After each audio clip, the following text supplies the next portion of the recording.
નમસ્કાર દર્શક મિત્રો, સ્વાદની આ સફરમાં હું કૃતિ સરૈયા આપ સૌનું વાનગીના રસોડે પ્રેમભર્યું સ્વાગત કરું છું. Title sponsored by LG Bandhani Hing, essence of authentic taste since 1894, co-presented by Varmora homeware and mother's recipe પ્રેમનો સ્વાદ. દર્શક મિત્રો, આજે જે પહેલી વાનગી બનવા જઈ રહી છે તેનું નામ છે વેજીટેબલ ફ્રેન્કી. એટલે હવે આની અંદર કરકરી રોટી છે, આની સાથે શાકભાજીનું સ્ટફિંગ થશે અને એની સાથે સોસ, એટલે આ ત્રણેયનું જે કોમ્બિનેશન થવાનું છે એટલે બાળકોના ટિફિન ઓપ્શન્સ તમને મળી રહેવાના છે. એટલે ખૂબ જ સરળ રેસીપી આપના સુધી પહોંચવા જઈ રહી છે. તો ચાલો આપણે વધુ વાર નથી લગાડતા, ઝટપટ વાનગીની ઝટપટ શરૂઆત કરીએ.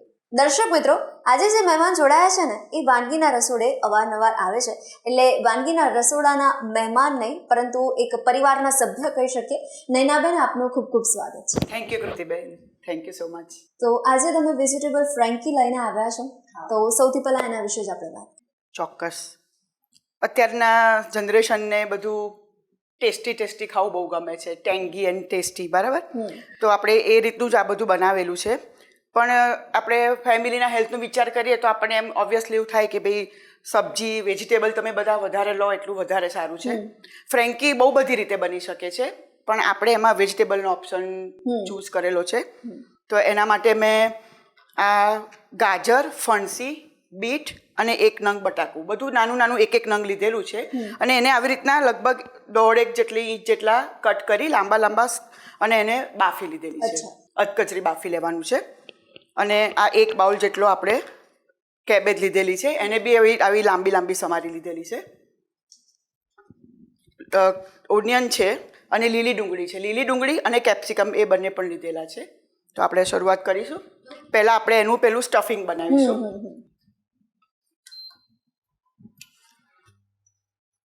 આમાં તેલ બહુ નથી લેવાનું, ઓછું જ લેવાનું છે. લગભગ 1 ચમચી જેટલું ખાલી સાતળવા પૂરતું જ લેવાનું છે આપણે. અને તેલ અને બધા રૂટીન મસાલાથી જ આપણે બનાવવાનું છે. ખાલી થોડાક 2-3 સોસીસ યુઝ કરીશું આપણે, બાકી બધા રૂટીન મસાલા જ છે.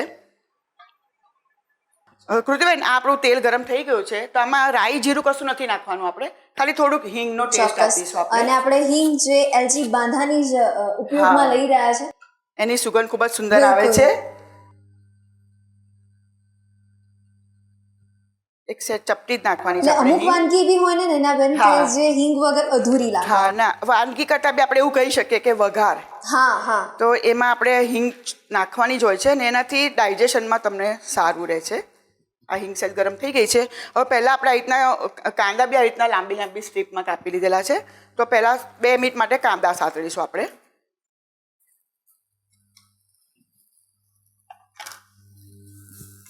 આમાં તમારે ગમતી બધી જ વેજીટેબલ તમે લઈ શકો છો.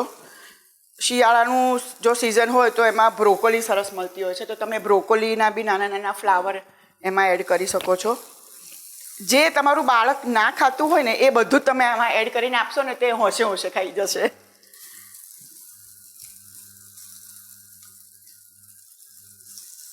કાંદા થોડાક સેજ સતળાય પછી આપણે કેબેજ નાખીશું. અત્યારે ઉનાળો છે એટલા માટે થોડુંક વેધરના ઇફેક્ટ વેજીટેબલ પર પડતી હોય છે. બાકી જો તમે શિયાળામાં વાનગી બનાવતા હો તો તમે આ બધું આવું સોતે કરીને બી યુઝ કરી શકો છો, બાફવાની જરૂર નથી. પણ હજી અત્યારે થોડાક વેજીટેબલ જલ્દી એમાં મોઇશ્ચર જલ્દી ઉડી જતું હોય છે, એટલે ડ્રાય થઈ જતા હોય છે. તો એના લીધે પછી એ બરાબર ચડતા નથી. એટલા માટે આપણે એને પાર બોઇલ કરેલા છે. જો આ ઓનિયન થોડીક શેકાઈ છે, હવે આપણે એમાં પહેલાં કેબેજ આપણે કાચી લીધી છે એટલે એને થોડી સાંતળીશું.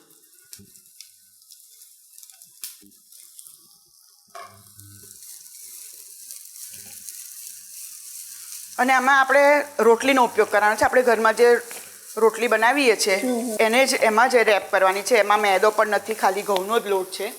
તો તમે again health point of view જુઓ તો ખૂબ જ હેલ્ધી રેસીપી બનશે આ.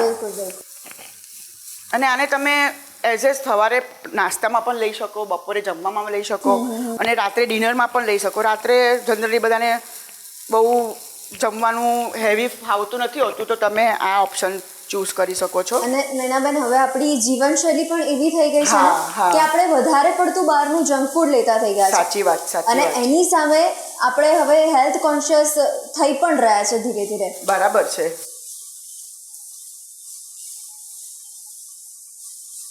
અને આમાં જો તેલ પણ આપણે એકદમ ખાલી સાતળવા પૂરતું જ લીધેલું છે.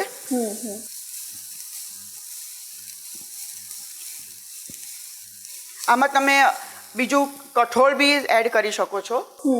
રાજમા છે, છોલે છે, ઇવન કોર્ન પણ એડ કરી શકાય. આમાં બેબી કોર્ન પણ યુઝ કરી શકાય. બેબી કોર્નને બી આવી રીતે પાતળી સાઇઝમાં કટ કરી બાફી, એને પણ તમારે બાફી લેવા પડે પ્રોપર, કારણ કે એ બહુ કડક હોય છે. જો આ થોડુંક ચેન્જ થયો છે કલર, તો આપણે હવે આ લીલી ડુંગળી અને કેપ્સિકમ એડ કરીશું. આમાં આપણે ગાર્લિક એડ નથી કરવાનું. આમાં પ્રોપર ડુંગળીનો ટેસ્ટ ખરેખર સરસ આવે છે, એટલા માટે તમને ફાવતું હોય તો તમે એડ કરી શકો છો.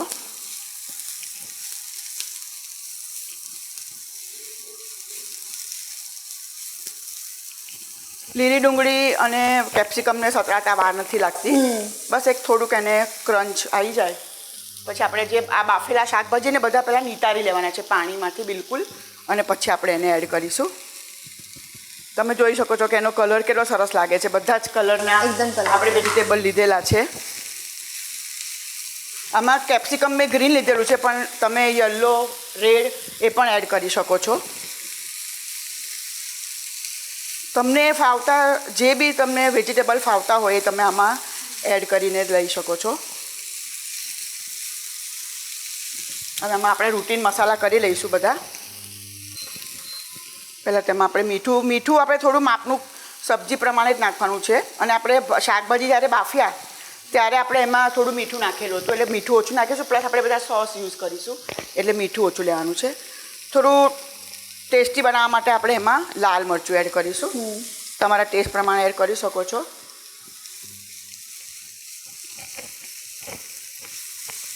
આમાં હળદર કે ધાણા જીરું એવું કશું એડ નથી કરવાનું. ગરમ મસાલો તમને ફાવતો હોય તો એડ કરી શકો છો, નતર એ પણ એવોઇડ કરો તો ચાલે છે. હવે આ આપણે પિઝા સોસ લીધેલો છે. તમે ઘરે બી બનાવી શકો છો અને માર્કેટનો પણ યુઝ કરી શકો છો. એ પિઝા સોસ આપણે લગભગ 2 ચમચી જેટલો લઈશું. એની સાથે છે આ થોડોક સ્વીટ અને ટેંગી ટેસ્ટ લાવવા માટે મેં sweet hot and sweet tomato ketchup use કરેલો છે. એ પહેલાં જોઈને લેવાનું, કારણ કે આપણે લાલ મરચું પણ નાખેલું છે. અને આપણે એક આ ટોમેટો કેચઅપ લઈશું સિમ્પલ.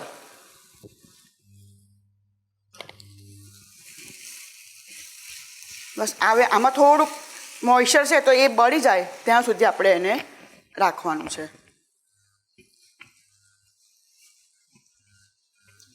આમાં તમે ઓરેગાનો કે મિક્સ હર્બ પણ એડ કરી શકો છો, પણ જનરલી પિઝા જે સોસ છે એમાં બધું આવી જ જતું હોય છે, એટલે અલગથી એડ કરવાની જરૂર નથી.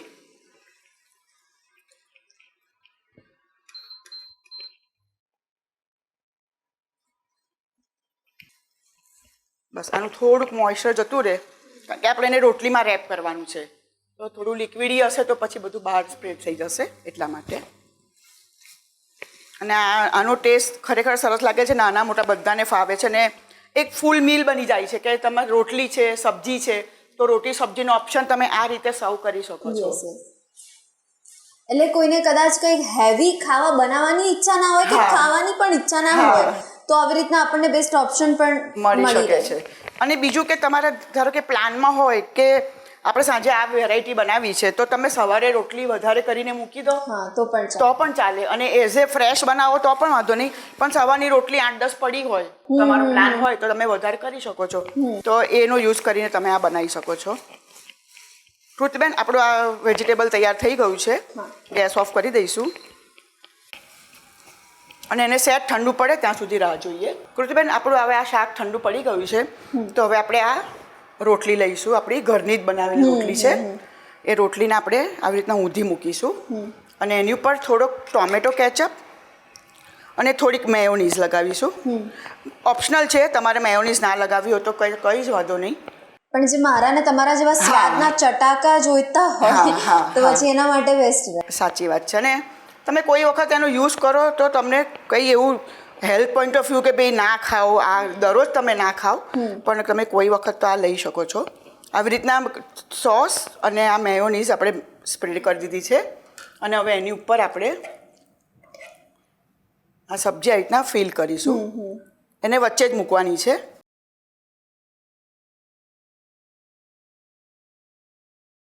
અને ધ્યાન રાખવાનું કે બહુ ઓવરલોડ નહીં કરવાનું. અને જો આવી રીતના એને ફિલ કરી દેવાની છે. બસ જો આ આપણો આવી રીતના રેપ થઈ ગયો છે તૈયાર. અને હવે આપણે એને આ થોડું બટર છે, બટર લગાવી દેવાનું બંને બાજુ, થોડું થોડું લગાવવાનું. એનાથી એને સરસ ક્રન્ચીનેસ મળશે. તમારી રોટલીનું પડ એકદમ ક્રંચ અને ક્રિસ્પી થઈ જશે. આ આપણે પેન ગરમ થઈ ગયું છે, એમાં આવી રીતના પહેલાં આપણે એને ઊંધી મૂકીશું. અને આ બીજી બાજુ પણ આપણે બટર લગાવી દઈશું.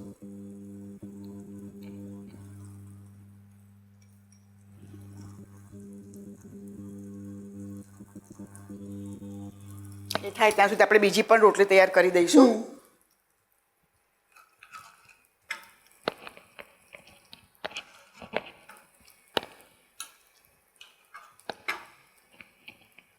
આ ગરમ પણ સરસ લાગે છે ને થોડું ઠંડુ થઈ જશે તો પણ વાંધો નથી, ઠંડુ બી સારું લાગશે. હવે વચ્ચે પાછું આપણે આ ફિલિંગ ભરી દઈશું બધું. વેજીટેબલમાં તો તમે તમારી ચોઈસનું કંઈ પણ લઈ શકો છો. ઇવન તમે એકલા કઠોળનું બી આ બનાવી શકો છો. તમે મેક્સિકન આઈટમમાં ગણાઈ જશે. તમે રાજમાનું બનાવો તો એ મેક્સિકન થઈ જશે.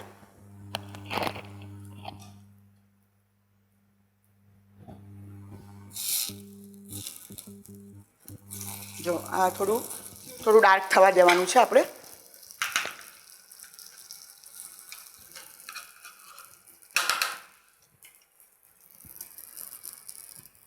પહેલાંમાં જે રીતે કર્યું એ જ રીતે આપણે આમાં પણ બટર લગાવી દઈશું. ઓઇલ પણ ચાલે, પણ ઓઇલ કરતાં બટરનો ટેસ્ટ આમાં વધારે સારો લાગે છે.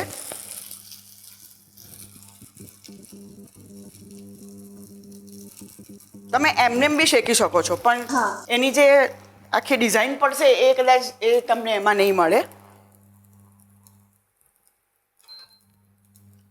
બંને બાજુથી આવી રીતના ક્રિસ્પી શેકી લેવાની છે. જો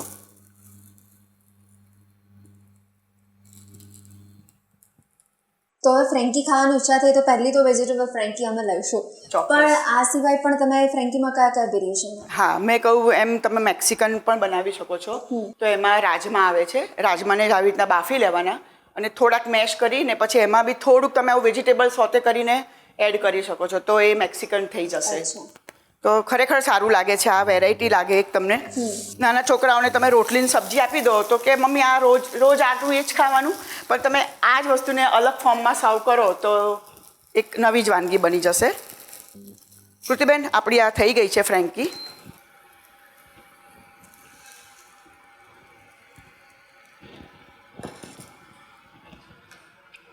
તમારે આ ડેકોરેશન કરવું હોય તો કરો, ના કરવો તો પણ વાંધો નહીં. સાદું તમે કેચઅપ જોડે એને મૂકી શકો છો, પણ તમે કરો તો સારું લાગશે. એટલે ટોમેટો કેચઅપ અને લીલી ચટણી છે, ઓપ્શનલ છે. તમારે ના કરવું હોય તો બી એ ચાલે છે. કારણ કે આપણે અંદર પણ ટોમેટો કેચઅપ લગાવ્યો છે, પ્લસ અંદર જે વેજીટેબલ બનાવ્યા છે એમાં પણ આપણે પિઝા સોસનો ઉપયોગ કરેલો છે. આ મેં કોથમીર અને ફુદીનાની ચટણી બનાવી છે, રેગ્યુલર આપણે જે બનાવીએ છીએ એ જ. એને આ રીતના પાઇપિંગ બેગમાં ભરી છે, એટલે આપણને એને ડેકોરેટ કરતા ફાવે.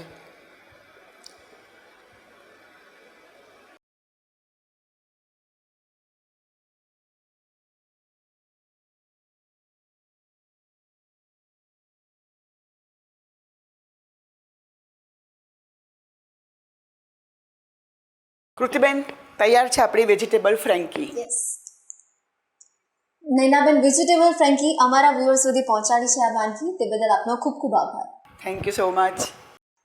દર્શક મિત્રો, રેગ્યુલર તમે સબ્જી ને રોટલી, દાળ ભાત એ બધું ખાઈ ખાઈને કંટાળ્યા છો તો બસ તો પછી એકવાર આ વેજીટેબલ ફ્રેન્કી ટ્રાય કરો. અચૂકથી તમને ભાવશે એવું અમારા મહેમાને તો ગેરંટી આપી દીધી છે. તો ટ્રાય કરવાનું ભૂલતા નહીં. અને હવે બીજી વાનગી નૈનાબેન ખૂબ જ સરસ લઈને આવ્યા છે. એ વાનગીની રીત પણ જોઈએ, પણ અત્યારે સમય થઈ ગયો છે એક નાનકડા વિરામનો. હેલ્ધી ફ્રેન્કી બનાવવાની સામગ્રી: ગાજર, બીટ, કોબીજ, ડુંગળી, ફણસી, લીલી ડુંગળી, કેપ્સિકમ, મરચું, મીઠું, તેલ, પિઝા સોસ, વિનેગર, રોટલી અને બટર.